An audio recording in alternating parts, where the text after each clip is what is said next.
من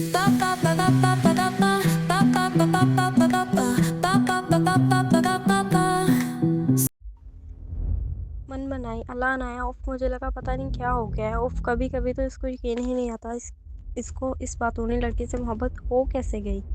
जैसे ही वो दोनों शाहवाल पहुंचे, गार्ड ने इब्राहिम को देखकर फौरन गेट खोल दिया। इसने गराज में गाड़ी खड़ी की और बाहर निकला, और साथ ही अनाया भी। और इसका हाथ पकड़कर अंदर की तरफ बढ़ा। मेन दरवाजे पर मुस्तफ़ा, महराज साहिब, साम और सोहा भी मौजूद थी। फरजाना बेगम अंदर लाउंज में थी। अस्सलाम वालेकुम डैड। इब्राहिम ने आगे बढ़कर सबको सलाम किया तो अनाया भी आगे बढ़ी। अस्सलाम वालेकुम डैड। वो इनसे 1 साल बाद मिल रहे थे। वालेकुम अस्सलाम मेरा बच्चा, कैसी हो? इन्होंने शफ़क़त से इसके सर पर हाथ फेरा। अल्लाह का शुक्र, आप कैसे हैं? अनाया तो हमेशा से ही इनकी लाडली थी। बस अल्लाह का करम बच्चे, हम भी यहाँ हैं भाभी जैसी। सोहा ने शरारत से अपनी मौजूदगी का एहसास दिलाया। अरे सोहा, दोनों दोस्त आपस में ज़ोर से गले मिले जैसे बरसों बाद मिली हों। इब्राहिम और साम को तो ऐसा ही लगा, हालांकि वो 3 दिन पहले ही साम सोहा को इनके घर ले गया था। उफ, मैं बता नहीं सकती कब से आपका इंतज़ार कर रही थी, वो बेताबी से बोली। हाँ, साथ वाले घर से आना आसान काम थोड़ी है। साम ने इस पर तंज किया। जी हाँ, सोहा शाहवाल के साथ वाले बंगले में रहती थी। तुम चुप करो। सोहा ने इसे घूरा। अस्सलाम वालेकुम भाभी। मुस्तफ़ा भी आगे थे। अनाया ने इसको मुस्कुराकर जवाब दिया। चलो अब अंदर चलो। क्या यहाँ ही रहना है? महराज साहब ने कहते साथ सबको अंदर ले गए। वो लोग लाउंज में आए। फरजाना बेगम वैसे ही बैठी थी। अस्सलाम वालेकुम आंटी। अनाया ने डरते डरते सलाम किया, जिसका जवाब एक घुरी में मिला। ऐसा करो इब्राहिम, तुम अपने कमरे में जाओ, मुलाजिम से कह दो तुम्हारा सामान रखवा देगी, और तुम सब भी अब आराम करो, रात के खाने पर मुलाकात होगी। और फिर सब एक एक करके अपने कमरे में चले गए। आज दूसरा दिन था। महताब परेशान किसी अपनी कमरे में थी। एक गेट बंद था और वो किसी का सामना नहीं कर पा रही थी। वो समझ नहीं पा रही थी अब क्या होगा। इसने इतना सब कुछ हो गया था, ज़रूर वो आएगा भी। मगर अभी इसके जहन में सवाल ये था कि हाशिर अगर कल से गायब है तो कहाँ है? पता नहीं मेरा बच्चा कहाँ है, किस हाल में है। अल्लाह, आयशा बेगम का रो रो कर बुरा हाल था। सब इस मनहूस लड़की की वजह से हुआ है। पता नहीं कौन से लोग हैं। हमारी तो किसी की दुश्मनी भी नहीं है। अल्लाह, मेरा बच्चा। आपने पुलिस को कहा? आयशा, हौसला रखो प्लीज़, मैं देख रहा हूँ ना, घंटों बाद ही रिपोर्ट दर्ज करते हैं वो लोग। मैं कह दिया है, तुम हौसला रखो, वो लोग देख रहे हैं। दाऊद साहिब भी परेशान थे, न जाने कहाँ चला गया था वो। इसके साथ सारे दोस्तों से भी पूछा था, सब ने कहा था इस दिन तो वो लोग खुद इसको घर इकट्ठे छोड़ के गए थे। दाऊद साहिब ने एक नज़र रोती हुई आयशा बेगम पर डाली और परेशानी से कमरे में टहलने लगे। शाम धुंध पैदल के रास्ते में इसे लगा कि इसकी गर्दन इसका निकाह था, और वो बस ऐसे ही कैसी में काम में कुछ छा गई, और इसके बाद इसको सब धुंधला धुंधला नज़र आने लगा और वो बेहोश हो गया। इसके बाद जब इसे होश आया तब वो इसके एक कमरे में मौजूद था। इस कमरे की हर चीज़ महंगी थी और बस एक ही खिड़की थी जहाँ से हवा आ रही थी, और बाहर गार्डन था। एक मोटा ताज़ा बंदा आता और वो इसे खाना पीना दे के चला जाता। हाशिर तो इसको देख कर ही खामोश रह गया था। इससे बात क्या करता? एक दफ़ा बात करने का अंजाम इसने देख लिया था। क्यों लाए हो मुझे यहाँ? हाँ, हाशिर ने इसको देख धक्का देने की कोशिश की ताकि वो दरवाज़ा की तरफ जा सके, मगर इस आदमी ने एक ही हाथ से हाशिर को पीछे किया और दूसरे हाथ से ज़ोर से इसके मुंह पर मुक्का मारा। तब तक इसका मुंह सूजा हुआ था। वो बेबस होकर रह गया था। इसे नहीं मालूम था कि वो कौन लोग हैं, कब तक रखेंगे इसको, और वो इस वक्त कहाँ है, और आज शाम क्या होगा। इसे सब ढूंढ रहे होंगे। वो बेबस होकर फिर बेड पे लेट गया। शाम का वक्त था। सब लाउंज में मौजूद थे, जबकि फरजाना बेगम अपनी आदत से मजबूर होकर पार्टी में गई थी। महराज साहिब का फ़ोन बजा तो उठाकर लॉन में चले गए। थोड़ी देर बाद मुस्तफ़ा भी इनके पास आ गया। वो अभी आपस में बात ही कर रहे थे कि मुस्तफ़ा को देख के रुके। वो मुझे कुछ बात करनी थी, मुस्तफ़ा ने कहना चाहा। हाँ, खुद बैठते हुए और इसको भी कुर्सी पर बैठने का इशारा करते हुए कहने लगा। बोला बच्चा, क्या बात है? वो खुलकर मुस्कुराए। दरअसल वो आप प्लीज़ महताब के घर कल दोबारा जाएँ प्लीज़। इसने बात मुकम्मल करके इनको देखा। महराज साहब के हाँ, वो खुद बैठते हुए और उसको भी कुर्सी पर बैठने का इशारा करते हुए कहने लगे। बोलो बच्चा, क्या बात है? वो खुलकर मुस्कुराए। डैड, दरअसल वो आप प्लीज़ महताब के घर दोबारा जाएं ना प्लीज़। इसने बात मुकम्मल करके इनको देखा।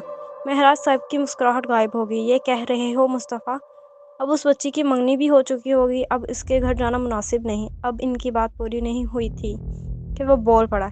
इसकी मुकामी नहीं होती। क्या? तुम्हें कैसे पता? इन्होंने गुस्से से पूछा। मैंने पता करवाया है, पता नहीं क्या हो गया, मगर इसकी मंगनी नहीं हो सकी। प्लीज़ डैड, प्लीज़ कल ही चले जाएं प्लीज़। वो छोटे बच्चे की तरह मिन्नत करने लगा। अच्छा ठीक है, मैं करता हूँ कुछ। वो हाँ, मानते हुए बोले, शुक्रिया डैड, आप ऐसा करें, पुप्पो को ले जाएं, साथ वो आ रही हैं कल। वो इनका हाथ चूमते हुए बोला, अरे से जल्दी करो, मुझे अपनी इब्राहिम की बहू से मिलना है। ज़ाहदा बेगम ड्राइवर को कोसती हुई बोली, अरे से बीबी जी, इब्राहिम भाई की बीवी, महराज साहब की बड़ी बहू। इनके मुलाजिम ने इन दुरुस्त कहा, अरे से ले मेरी चुलबुली बच्ची, पुप्पो की जान कैसी हो। ज़ाहदा बेगम इसको प्यार करते हुए बोली। साहब ने घूर कर इसे देखा, ये क्या पुप्पो, ये साथ वाले घर की लड़की को इतना प्यार। अरे से मेरे बच्चे तो अभी आ जा। और फिर क्या हुआ? साहब भी ठीक पुप्पो के सामने आए, अपने हाथ फैलाए, पुप्पो इनके गले लग गई। इस और सब इसकी हरकत पर हंस पड़े। फिर वो सबसे अंदर जाके मिली और फिर अनाया को अपने पास लेकर बैठ गई। अल्लाह नसीब अच्छे करे, बड़ी हुई ही खूबसूरत बहू है। हाँ इब्राहिम तेरी। ज़ाहदा बेगम के उल्टा बोलने पर सब ने नासमझी से इन्हें देखा तो पास खड़ा इन मुलाजिम बोला, अरे इससे चुप कर कमबख्त, ज़्यादा ना बता नानी बन मेरी। मैं हूँ, मुझे क्या नहीं पता होगा? हाँ, वो इसको डबकती हुई बोली। वो जैसे ही पहुंची, इनके लिए सब बाहर खड़े थे। खिलाफत वक़ा फरजाना बेगम भी मौजूद थी। सुबह अपने हाथ फैलाए, सबसे पहले इनकी से मिली। बीबी जी, इब्राहिम भाई की बीवी हैं। अच्छा, तो ज़्यादा मत बता मुझे। अल्लाह मेरे इब्राहिम को बहू वाला दामाद वाला भी करे, बीवी वाला भी करे। ज़्यादा बेगम बोलने पर आई तो बोलती गई, जबकि मुस्तफ़ा साम महराज सब का तो हंस के बुरा हाल हो चुका था। और अनाया ने इनकी आखिरी बात पर रोने वाली शक्ल से इब्राहिम को देखा, जो इसके साथ ही बैठा था। अरे से मेरी जान, रिलैक्स, वो मजाक कर रही हैं, और वैसे भी मैं अब बस एक ही की बातें सुनकर हिम्मत रखता हूँ। और इसके शरारते कहने पर अनाया ने घूर कर इसे देखा, और फिर ऐसे माहौल में खाना भी खाया गया।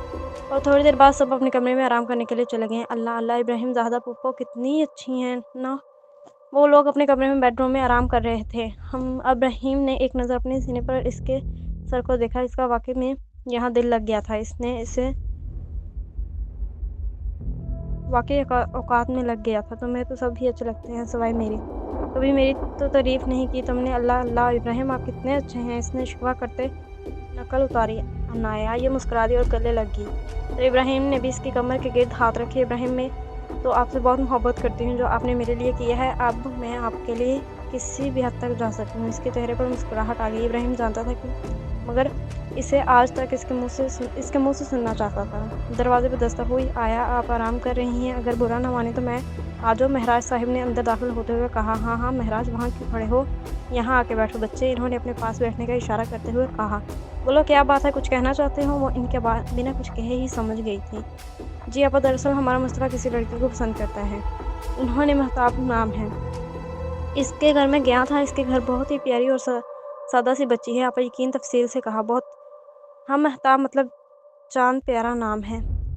चलो, हमारे मुस्तफ़ा को भी कोई पसंद आया। मुझे अपने मुस्तफ़ा की पसंद पे फ़ख्र है। वो खुशी से बोली। पापा क्या आज ही मेरे साथ इनके घर चलेंगी? दरअसल फरजाना इस रिश्ते के ख़िलाफ़ है, और मैं अपने बेटे मुस्तफ़ा की खुशी के बीच किसी को नहीं आने दूँगा।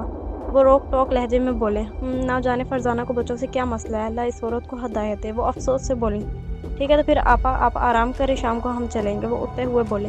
हाँ ठीक है बच्चे। वो भी लेट गई। शाम का वक्त था। साम, अनाया और इब्राहिम तो बातों में मसरूफ़ थे, जबकि फरजाना बेगम भी वहाँ पे ही बैठी थी और मुस्तफ़ा के इंतज़ार में थी कि अचानक महराज साहिब, ज़ाहदा बेगम और मुस्तफ़ा कमरे से निकलते हुए आए।